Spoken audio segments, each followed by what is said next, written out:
जाधवांची कन्या भोसल्यांची सून, शुभांची माता भाग्य कोणते अजून. हिंदवी स्वराज्याची पताका नभी मी अभिमानाने जोडते. लक्ष देऊन ऐका, मी जिजाऊ बोलते. आमचा जन्म जाधवांच्या घरी झाला. तेव्हा आनंदाने दारात रांगोळ्या काढल्या गेल्या, तोरणं लावली गेली, हत्तीवरून साखर वाटण्यात आली आणि आमचे नाव जिजाऊ ठेवले गेले. आईच्या इच्छा खतऱ्याने आम्ही 6 भाषा शिकलो. शुभराज आमचे धाकटे रत्न. अतिशय कठीण परिस्थितीवर मात करून आम्ही शुभराजांना घडवलं.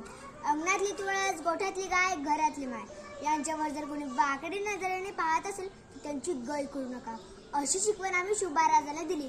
आम्ही पाहिलेल्या स्वप्न स्वराज्याचं ते त्यांनीच पूर्ण केलं. त्यांच्याविषयी जेव्हा बोललं जातं, एक होते राजेश माझी, भीती नव्हती जगाची, परवा नव्हती परिणामाची, साथ होती आई बाबांनी व जिजामातांची. मुहूर्तमेढ रवली स्वराज्याची, म्हणूनच म्हणतात जय भवानी जय शिवाजी. थँक्यू.